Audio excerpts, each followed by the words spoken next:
আসসালামু আলাইকুম ক্রিকেট প্রেমী দর্শক বন্ধুরা।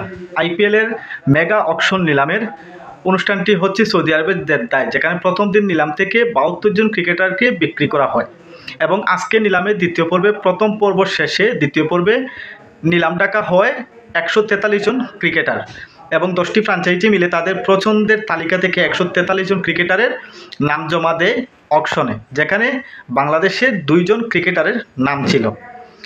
এই দুইজন ক্রমিক নম্বরেও এগিয়ে ছিলেন, আর সেই সম্ভাবনায় পছন্দের তালিকায়ও এই দুইজন ছিলেন। 181 নম্বর ক্রমিক নম্বরে ছিলেন মুস্তাফিজুর রহমান এবং 187 নম্বরে ছিলেন বাংলাদেশের তরুণ লেগ স্পিনার রিশাদ হোসেন, যিনি অলরেডি বিগ ব্যাশে দল পেয়েছেন, বিগ ব্যাশ খেলার জন্য অনুমতিও পেয়েছেন।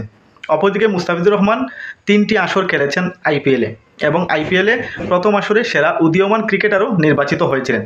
কিন্তু এবারের নিলামে বাংলাদেশের 12 জন ক্রিকেটার নাম দিয়েছিলেন, যাদের মধ্যে সাকিব, মুস্তাফিজ, রিশাদ, লিটন সহ 12 জন ক্রিকেটার ছিলেন। যদিও সাকিব আল হাসানের নামটি নিলামেই ডাকা হয়নি, নিলামেই তোলা হয়নি। বাংলাদেশ থেকে এই 12 জন ক্রিকেটারের মধ্যে শুধু 2 জন ক্রিকেটারের নাম নিলামে তোলা হয়েছিল। একজন হচ্ছে মুস্তাফিজুর রহমান, অন্যজন রিশাদ হোসেন। মুস্তাফিজুর রহমানের 2 কোটি বেস্ট প্রাইসে কেউ কেনার আগ্রহ দেখায়নি, প্রথম ডাকে তিনি অবিকৃত রয়েছেন। এছাড়া বাংলাদেশের তরুণ লেগ স্পিনার রিশাদ হোসেনকে 75 লাখ টাকা মূল্যে নিলামে তোলা হয়, কিন্তু বাংলাদেশের বা আইপিএলের কোনো দল আগ্রহ দেখায়নি কেনার জন্য, যেখানে অনেক ক্রিকেটারই ফ্র্যাঞ্চাইজি দলগুলো কিনছে। এখন প্রশ্ন হতে পারে যে বাংলাদেশে এত সব ক্রিকেটার নিলামে নাম লেখালো, জায়গা পেল, কিন্তু বাংলাদেশ দল থেকে 12 জন জায়গা পেল, নিলামে মাত্র 2 জনের নাম উঠল কেন? যেখানে অনেক হিসাব নিকাশ আছে। 574 জন জায়গা পেল নিলামে। প্রথম দফায় 118 জন ক্রিকেটারের নাম তোলা হয় দেশি বিদেশি মিলিয়ে, দ্বিতীয় দফায় 143 জন নাম তোলা হয় দেশি বিদেশি মিলিয়ে। সেই অনুপাতে বাংলাদেশের 2 জন জায়গা পান।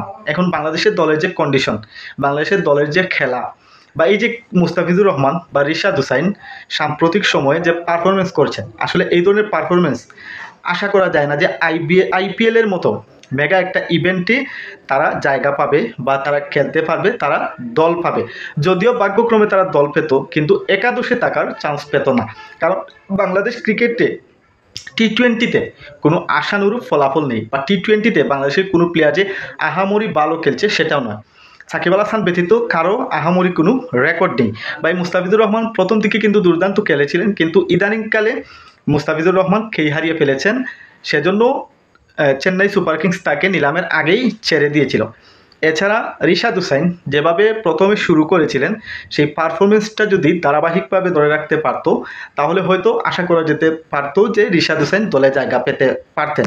তবে আইপিএলের চিন্তা বাদ দিয়ে আগে নিজের দেশের ক্রিকেটকে কিভাবে উন্নত করা যায়, নিজের দেশের ক্রিকেটে কিভাবে ভালো পারফরমেন্স করা যায়, সেটা যদি করতে পারে, যেমন আফগানিস্তানের ক্রিকেটাররা করছে, এবং আফগানিস্তানের ক্রিকেটারদের কেনার জন্য আইপিএলের ফ্র্যাঞ্চাইজিগুলো কিন্তু মুখকে থাকে, সেইভাবে আগে নিজের দেশে নিজের দল ডেভেলপ করতে পারলে পরে ফ্র্যাঞ্চাইজিতে এমনিতেই চাহিদা বাড়বে।